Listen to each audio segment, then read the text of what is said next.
Hey there, I'm Mike Henry,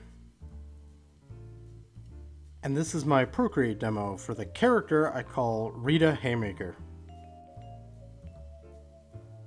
So I was just kind of goofing around one day and I thought to myself, instead of Rita Hayworth, Rita Haymaker would be kind of a funny pun. So I just kind of thought of this, retro style woman who is this brawler, and that kind of is what kicked off the idea for doing this piece. And then once I had done this, I thought it'd be kind of fun to think of her almost as like an animated character. What would she look like in a 2D animated style? So I did this version as well. So let's go ahead and jump into that first one and talk about how I did it. So first things first, I start with a rough sketch, because of course I do. And you can see here that the aspect ratio of this was much more like one of my normal pieces originally. I didn't know how I wanted the final piece to be, but eventually I kind of go with more of this cinematic shot.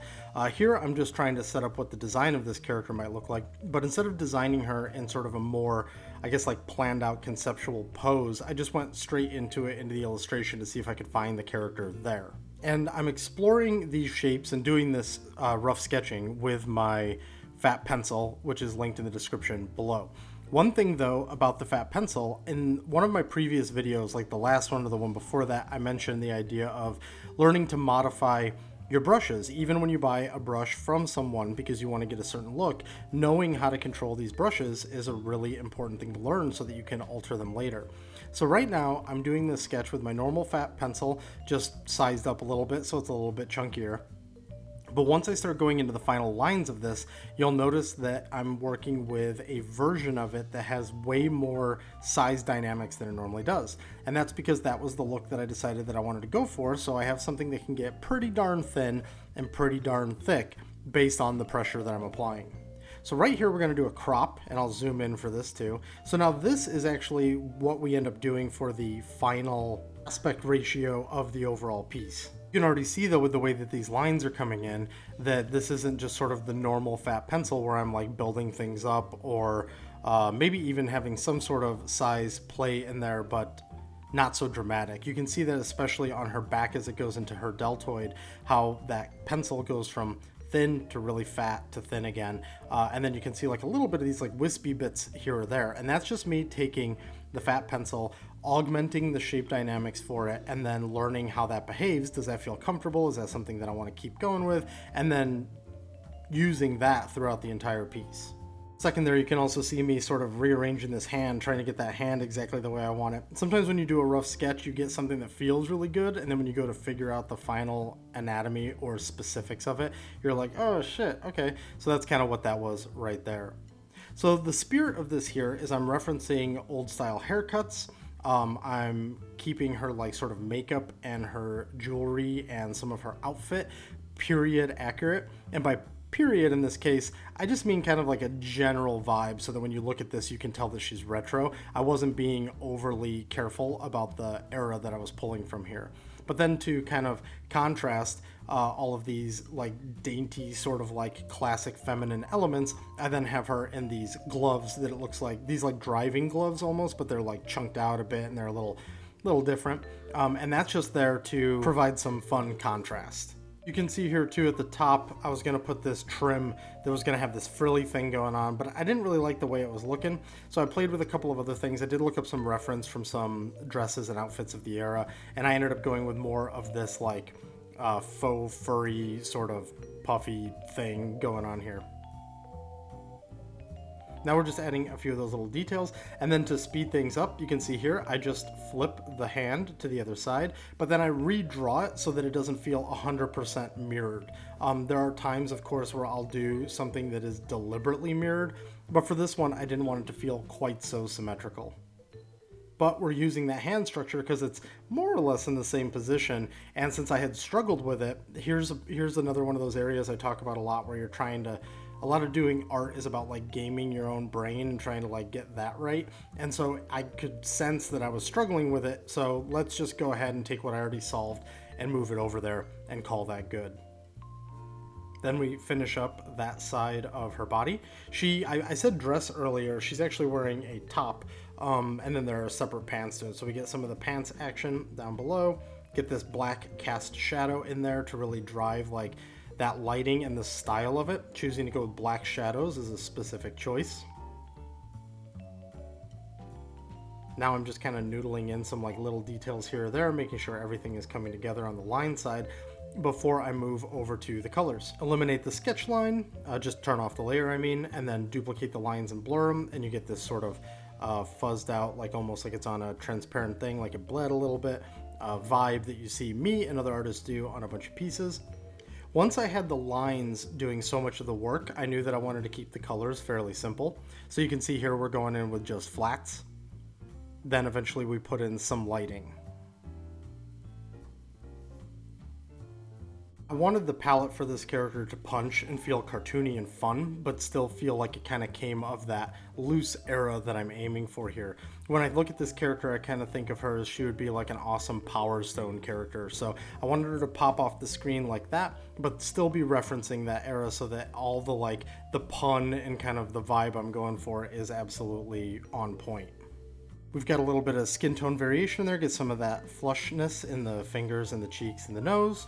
I go for a little bit darker glove because the brighter gloves were just a little bit too distracting. I feel like all you saw was gloves. You didn't really like see her face as much, so we go a little bit darker on that.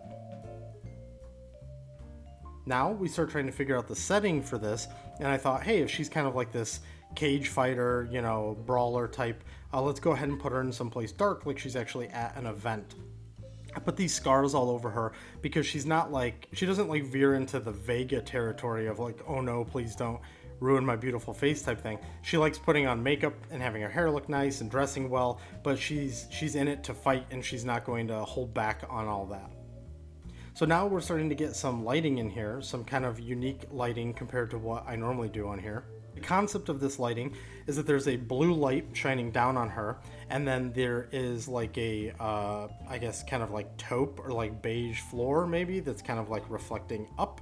And so what we're going for is something where our key light is actually blue and our shadows are on the warm side. First, I start by just using that blue light and then no shadow for the actual shadow side, but I do end up bringing a little bit of shadow in just to make it a little darker and push that contrast more. It gets us a little bit more of that atmosphere. I will actually open up the Procreate file for this one in a second so that you can see exactly how it's all laid out. But the thing that's giving us that kind of like blue light against her skin is two blue layers that have two different layer settings on them, and then they are adjusted accordingly on the opacity side. So now we're in here flirting with a rim light idea, but I kind of thought that it flattened her out a little bit too much, so you're going to see that disappear in a second.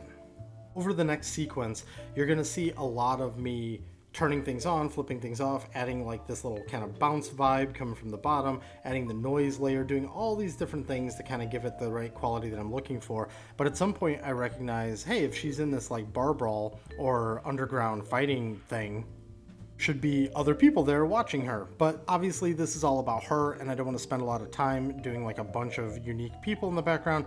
So instead I just go in with some dark colors and start mashing in some characters into the background that are just like vague shapes to kind of get at what could be back there. Once I get those vague shapes in there, I also knew that I was going to do a little bit of distortion on the image, so I thought that that was enough to support that narrative. We put in some chromatic aberration in order to give it a little bit of that filmic quality along with the noise, and that way we sort of, where this whole thing ends up, hopefully feels like it's kind of like a still from a movie. Now, is it animated? Probably not with the way those lines look. Is it live action? Well, no, because she's obviously highly stylized, but it should kind of like wink, wink, nudge, nudge enough in that direction to give it that vibe that we're looking for.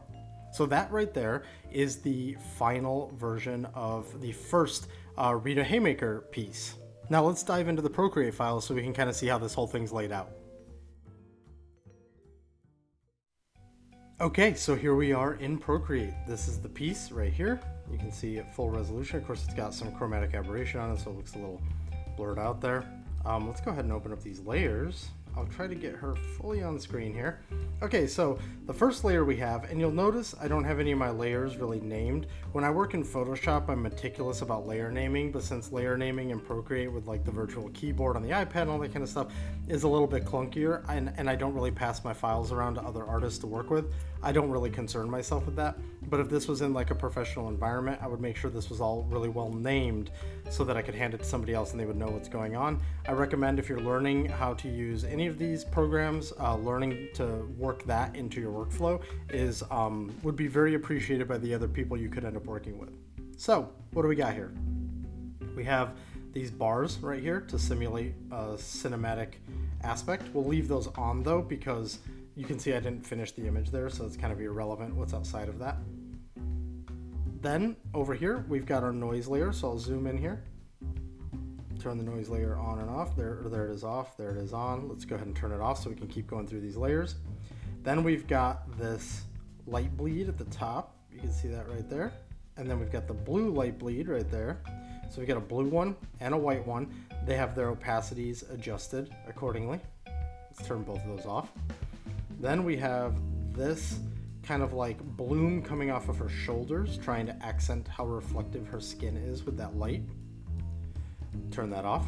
Then we have this bottom like leak happening here. It's this bounce light coming up from the surface that is below her that I alluded to before.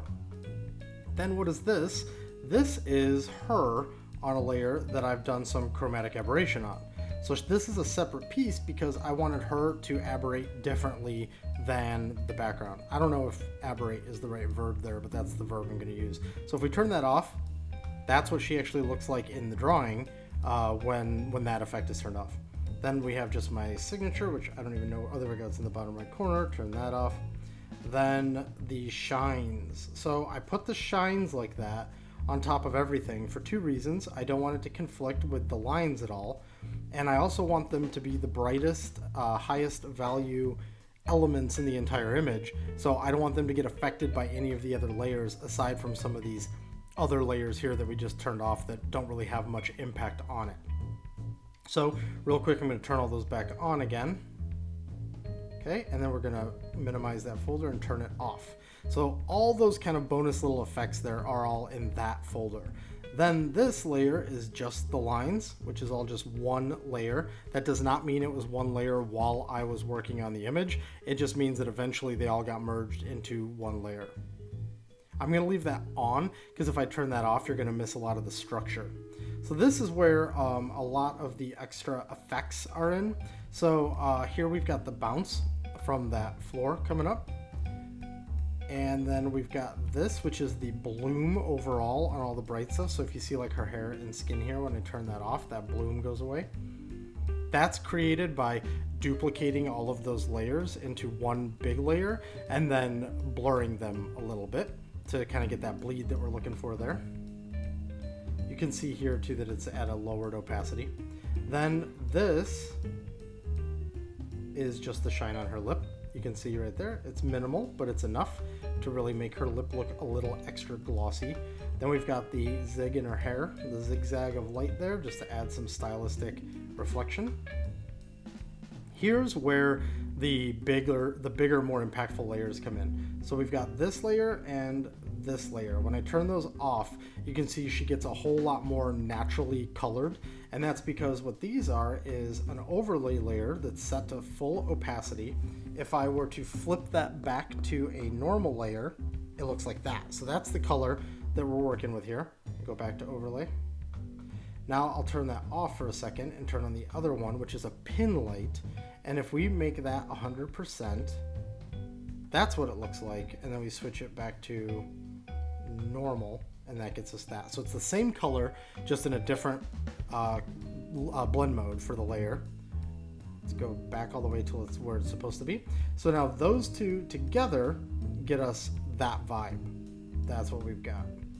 You can also notice that they've got masks on them. That's because I wanted something that was non-destructive while I was playing with this, so I used a mask in order to do all of the highlights. Or not the highlights, but this whole lit portion. Let's turn those off. And then shadows. Here's the multiply layer. So you can see if I turn off the multiply layer, which is the shadows, and just turn on the pin light and the overlay, you can see that we definitely get a read that there's like a blue light hitting her, but because we don't have that contrast there supporting it, it just looks like a little funky. It looks more like it's this gloss coat that's kind of put over as opposed to real lighting. And then once we pump in that shadow, it starts feeling a lot better.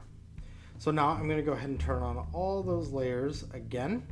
and close the folder and turn it off. So this is what she would look like in sort of natural, the most natural neutral light possible. This is like her diffuse map, her local color. And so now here you can see that I do have some layers here that have been merged together because this was before I got the newer iPad, so I had more of a need to preserve layers. I'm not going to go through all these, they're just the flats. So when I turn these on and off, you get the different aspects of her. And then lastly, now I will turn off her flats and her lines so that you can see the background here. So this is what the background looked like by itself, just some blobby shapes that kind of look like people. It's also got a noise layer on it, and it's got this the main sort of like lighting that falls behind her. But you can see it's all just nonsense. And then I put a chromatic aberration on that right there to get that look, so that they're just completely distorted out. And their impact is, or I should say their clarity is less of an issue.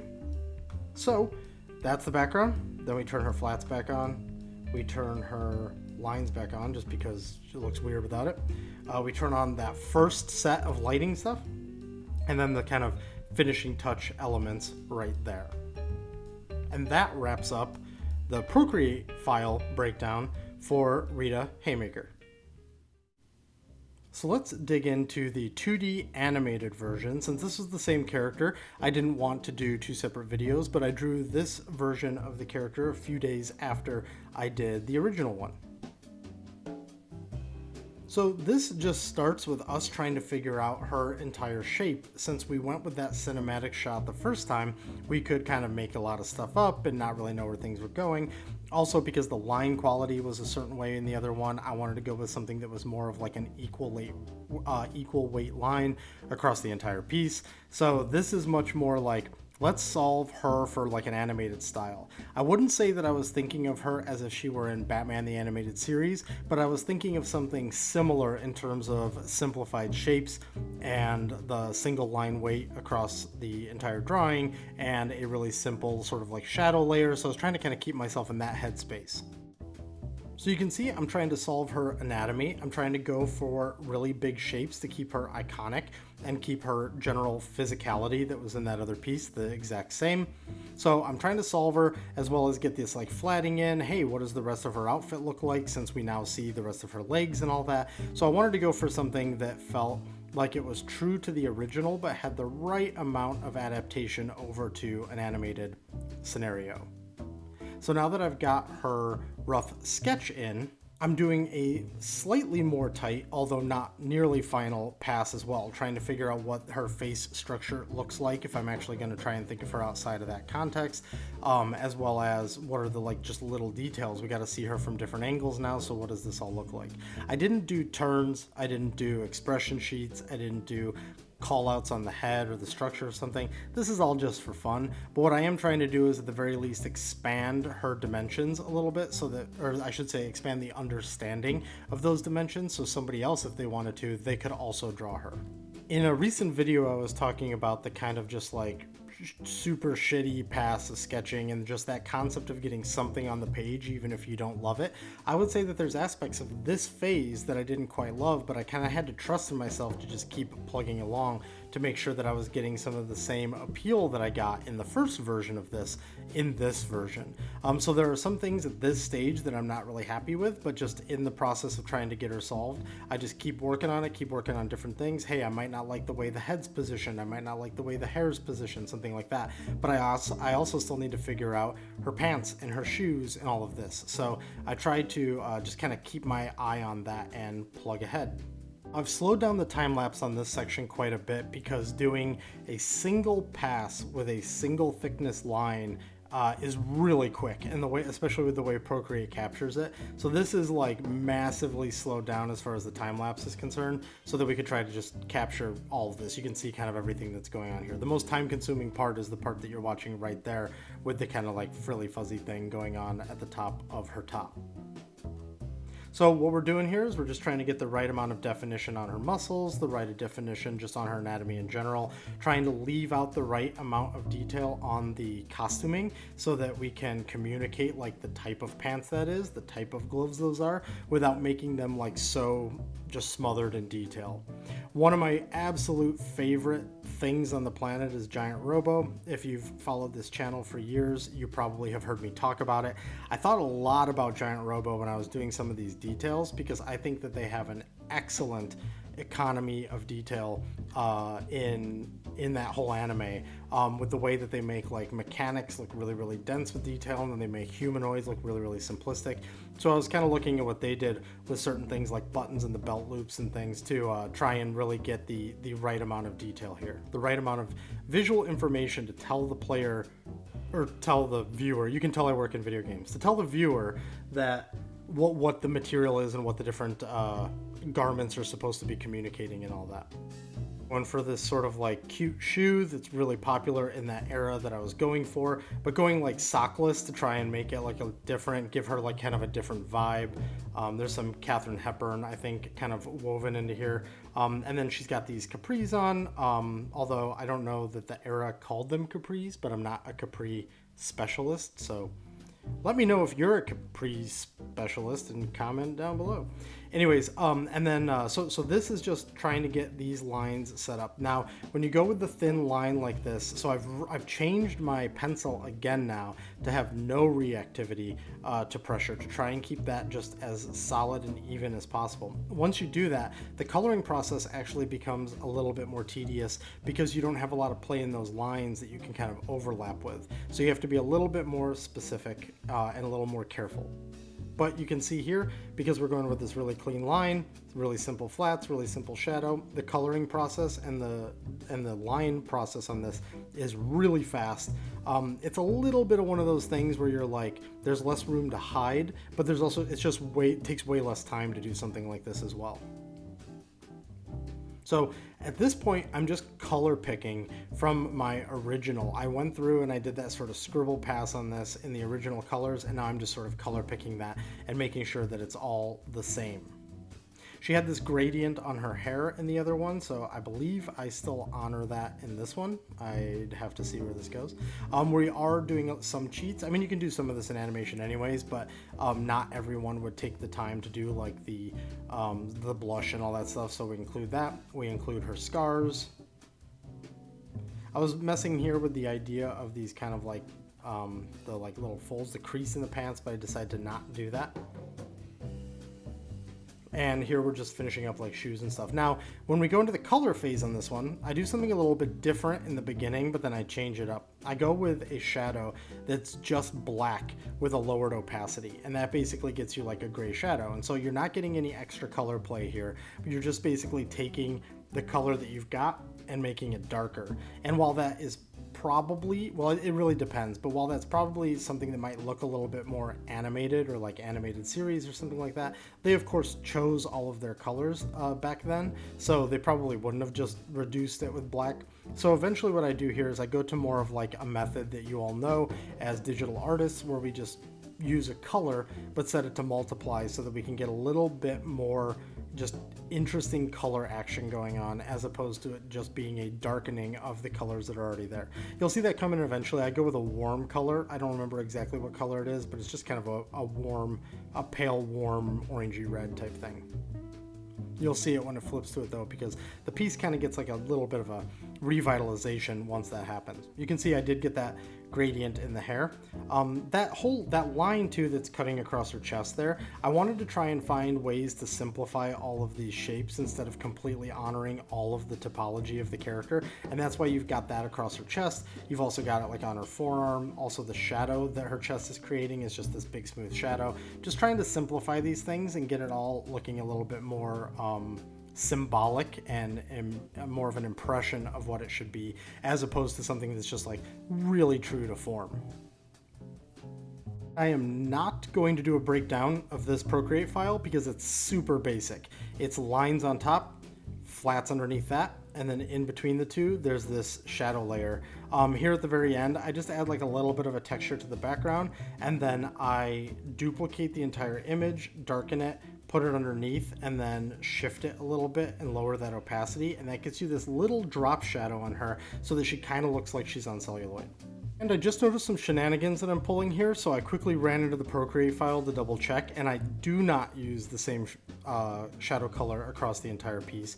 I do change it up in spots like on her top there so that it was really saturated and rich still. So you can see in some areas as I'm going through, what I'm doing is I'm recoloring the shadow, certain colors for certain things, but it's all largely the same color. And weirdly enough, that color that I'm using as a shadow most of the time here is the same as her skin tone. I'm just using that as a shadow across most of it. So this is now wrapping up. We're at the tail end of this. You can see me toggling a bunch of stuff, trying to decide whether or not I like it. And this is the final version. I'm sure people who work in 2D animation will either tell me that I did some things here you can't do in animation or would be bad to do, or maybe the opposite. Maybe I was being too conservative. But the idea here was to try and, you know, appeal to the sense that it was 2D animated as opposed to being perfectly accurate. And so that wraps up these two pieces. Here we've got the original painting or drawing or art or whatever of her, trying to go for this kind of like a film quality, but it's, you know, set in some sort of a scene, more of a cinematic thing. And then here we've got the final version of her 2D animated look.